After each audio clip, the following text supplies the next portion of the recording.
আজি আমি ঐতিহাসিক শিৱদৌলৰ সন্মুখত কৃষক মুক্তি সংগ্ৰাম সমিতি, ছাত্ৰ মুক্তি সংগ্ৰাম সমিতি আৰু জাতীয় যুৱ বাহিনীয়ে ঐক্যবদ্ধভাৱে আজি ৪৮ ঘণ্টীয়া অনশন কাৰ্যসূচী আমি আৰম্ভ কৰিছোঁ। গোটেই কথাটো হ'ল যে জুবিন গাৰ্গৰ হত্যাৰ সঠিক তদন্ত হ'ব লাগে।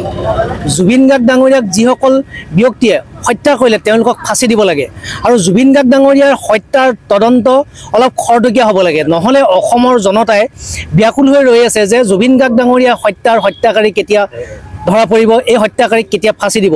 কিন্তু দেখা গৈছে যে মুখ্যমন্ত্ৰী হিমন্ত বিশ্ব শৰ্মা ডাঙৰীয়াই বৰ্তমান সময়ত যিসকল হত্যাকাৰী আছে তেওঁলোকক কিন্তু ৰক্ষণাবেক্ষণে দিয়া দেখা গৈছে, তেওঁলোকক ৰাজ আতিথ্য দিয়া দেখা গৈছে।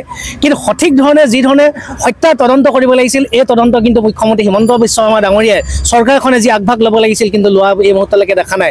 জুবিন দাৰ যি ঘটনা, এই ঘটনা আচলতে সাধাৰণ মৃত্যু নে এয়া এক পৰিকল্পিত হত্যাকাণ্ড? অসম চৰকাৰে গঠন কৰি দিয়া যি এখন SIT, অসম চৰকাৰে SITয়ে কিন্তু তদন্ত কৰি এতিয়ালৈকে অসমৰ ৰাইজক প্ৰকৃত সত্য কথাটো এতিয়ালৈকে ক'ব পৰা নাই। SITয়ে তদন্ত কৰি গোটেই কথাবিলাক অসমৰ ৰাইজক ক'ব পৰা নাই। আজি SITয়ে কি কৰি আছে? আজি অসম চৰকাৰে কি কৰি আছে? আজি SITক অসমৰ মানুহে কৈ আছে যে আপোনালোকে প্লেচ অফ অকাৰেঞ্চত গৈ তদন্ত কৰক। য'ত ঘটনাটো সংঘটিত হৈছিল ছিংগাপুৰত গৈ তদন্ত কৰি উচিত বিচাৰ অসমৰ ৰাইজক দিয়ক, জুবিন দাক ন্যায় প্ৰদান কৰক। কিন্তু এই চৰকাৰে SITয়ে এতিয়ালৈকে কোনো ধৰণৰ কিন্তু গুৰুত্বপূৰ্ণ কাম কৰা আমি দেখা পোৱা নাই। আমি ছাত্ৰ মুক্তি সংগ্ৰাম সমিতি, কৃষক মুক্তি সংগ্ৰাম সমিতি, জাতীয় যুৱ বাহিনীয়ে আজিৰ পৰা ৪৮ ঘণ্টীয়া অনশন কাৰ্যসূচী ৰূপায়ণ কৰিছোঁ।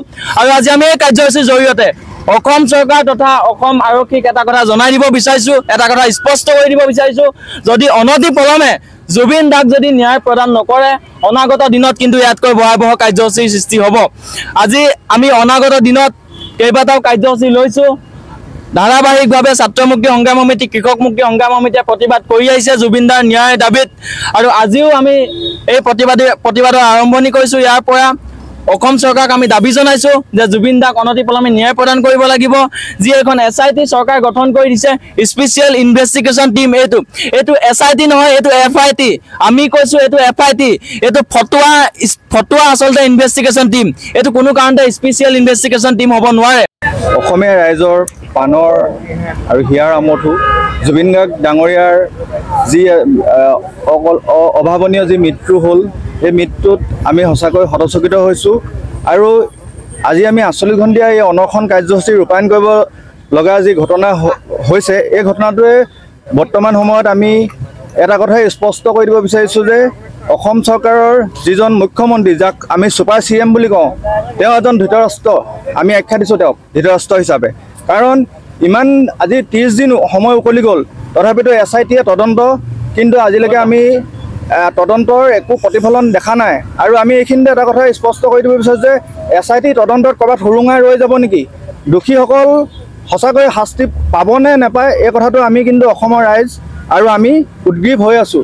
আৰু অনাগত দিনত এই দোষীসকলে যদি শাস্তি নাপায় তেতিয়াহ'লে এটা কথাই আমি স্পষ্ট কৰি দিছোঁ যে চৰকাৰখনৰ হেমাহিত শাস্তিটো তেওঁলোকে নাপাব পাৰে। অসমৰ নপুৰণি কবি সাহিত্যিকৰ বাবে সুখবৰ। প্ৰভাতী অসম সংবাদ গোষ্ঠীৰ দ্বাৰা পৰিচালিত সাপ্তাহিক কবচে আয়োজন কৰিছে এখন কাব্যগ্ৰন্থৰ প্ৰতিযোগিতা। সগৌৰৱেৰে ৩০টা বৰ্ষত খোজ থোৱা অসমীয়া সাপ্তাহিক কবচ কাকতখনৰ উদ্যোগত কাব্যগ্ৰন্থ প্ৰতিযোগিতাৰ আয়োজন কৰা হৈছে। ২০২২ চনৰ পৰা বৰ্তমানলৈ প্ৰকাশিত অসমীয়া কাব্যগ্ৰন্থ দুকপিৰ লগতে লেখকৰ সম্পূৰ্ণ নাম ঠিকনা সখীয়াকৈ লিখি অহা ৩০টা মেম্বৰৰ ভিতৰত তলত দিয়া ঠিকনাত ডাকযোগে পঠাব পাৰিব।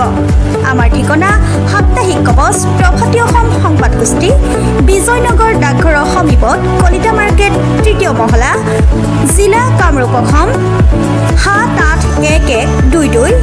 মোবাইল নম্বৰ হৈছে ৯৪৩৫১১৪৬৬৬ অথবা ৬০০৩৯৭1898 অথবা ৯৮৬৪০৮৪৬০০ অথবা কাৰ্যালয়ত হাতে হাতে জমা দিব পাৰিব।